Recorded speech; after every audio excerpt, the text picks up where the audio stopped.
Hello guys, ngayon iano ko naman sa inyo kung paano ang process ng TIG welding.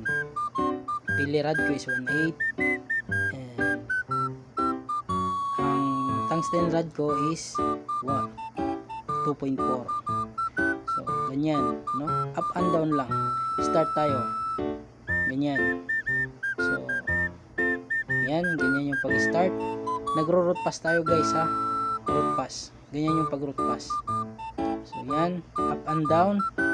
Then kailangan hindi natin ibababad yung yung pili rod.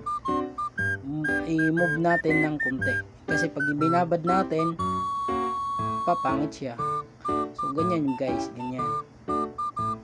Yan. So ang niyan is root pass. Nagro-root pass tayo guys. Kung paano natin gawin ang root pass ng TIG welding.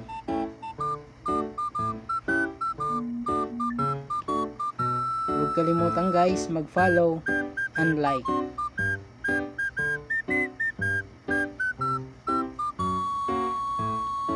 So ito na guys, ito na. Yan yung natin. Ito naman yung nasa loob. Ito yung penetration niya. Yan guys. Yan.